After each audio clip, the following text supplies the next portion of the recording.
முருகனை சஷ்டி எப்போ வழிபடணும்னா சரவண பவான்னு சொல்லி கும்பிடலாம். அதை விட பவர்ஃபுல்லான மந்திரம் உங்களுக்கு வேணும் அப்படின்னு கேட்டீங்கன்னா,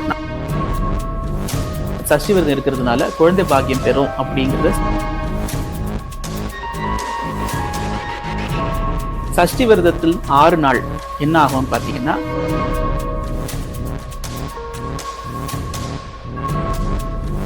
எமோஷனலா சைக்கலாஜிக்கலா இந்த 6 நாள் சஷ்டி விரதத்துல முருகன் நமக்கு காட்டுற முக்கியமான வழி. சஷ்டி விரதம் இருந்தா குழந்தை பாக்கியம் கிடைக்கும்னு சொல்றாங்க. அது எதுவும் சயின்டிபிக்கா ப்ரூஃப் எதுவும் இருக்கா?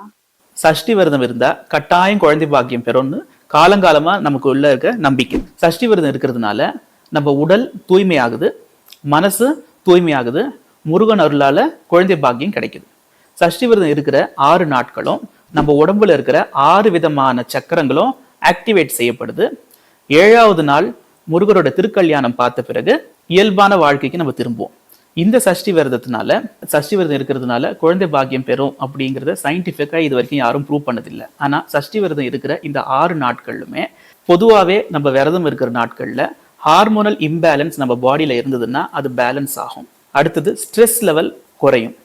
சஷ்டி விரதத்தில் 6 நாள் என்ன ஆகும்னு பார்த்தீங்கன்னா, கார்டிசால் அப்படிங்கிற ஸ்ட்ரெஸ் ஹார்மோன் நம்ம பாடியிலேருந்து குறையும். ஈஸ்ட்ரோஜன் அண்ட் ப்ரோகெஸ்டீரான் சொல்ற ஹார்மோன்ஸ் இன்க்ரீஸ் ஆகும். இந்த 2 ஹார்மோன்ஸும் ஓவுலேஷன் ப்ராசஸ்க்கு மிகவும் உதவியாக இருக்குது. சக்கராஸ் இருந்து பார்க்கும்போது இந்த சஷ்டி விரதம் இருக்கிற போது நம்மளுடைய உடம்புல இருக்க 6 விதமான சக்கரமும் ஆக்டிவேட் ஆகப்படுது. மூலாதார சக்கரத்துல ஆரம்பிச்சு சுவாதிஷ்டானம், மணிப்பூரகம், அநாகதா, விசுத்தி, ஆக்ஞா, சஹஸ்ரா, இந்த 6 சக்கரமும் ஆக்டிவேட் ஆகி 7வது சக்கரத்தை போய் அடையுது. எதுக்காண்டி சஷ்டி விரதத்தப்போ நட்சத்திர கோலம் போட்டு வழிபடுறாங்க? பொதுவா சஷ்டி விரதம் இருக்கிற எல்லாருமே முதல்ல நட்சத்திர கோலம் போடுவாங்க.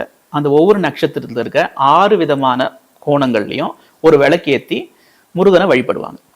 இதுல ஏன் நட்சத்திர கோலம் பொதுவா போடுறோம் அப்படின்னு கேட்டீங்கன்னா, மேல் நோக்கி பார்க்கிற முக்கோணம் சிவனையும், கீழ் நோக்கி பார்க்கிற முக்கோணம் பார்வதியும் குறிக்குது. இந்த சிவன் பார்வதி ஒன்றிணையும் போது நட்சத்திரமா மாறுது. அந்த நட்சத்திரத்தை தோன்றியவர் தான் நம்ம முருகன்.